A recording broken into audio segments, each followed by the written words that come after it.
Profion sgrinio cyn geni. Mae profion sgrinio cyn geni yn rhoi gwybodaeth bwysig i chi am eich iechyd chi ac iechyd eich baban. Gwnewch apwyntiad gyda bydwraig cyn gyntad ag y byddwch yn darganfod eich bod yn feichiog. Byddwch yn cael gwybodaeth i'ch helpu wneud dewis am gymryd rhan mewn prawf sgrinio cyn geni.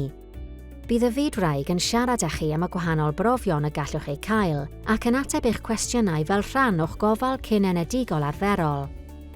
Nid yw profion sgrinio cyn geni 100% yn gywir, ac efallai na fydd rhai cyflyrau'n cael ei darganfod.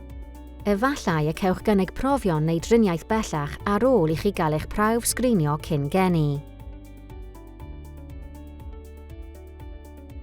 Dewch i ni glywed mwy o fanylion am sgrinio ar gyfer syndrom Down, syndrom Edwards a syndrom Patau.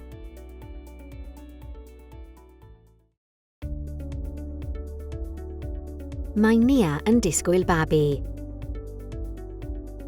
Yn ystod 10 wythnos gyntaf ei beichiogrwydd, mae Nia yn cael cynnig prawf a elwir yn brawf cyfunol.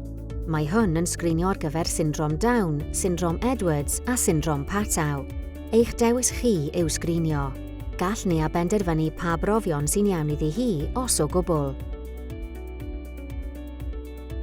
Os bydd Nia yn dewis cael ei sgrinio, bydd yn cael ei phrofi am y 3 chyflwr. Mae sgrinio'n cynnwys sgan uwchsain o'i babi a phrawf gwaed o fraich Nia.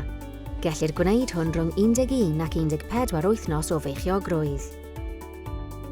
Os na ellir gwneud y prawf cyfunol, gall Nia ddewis cael prawf gwahanol.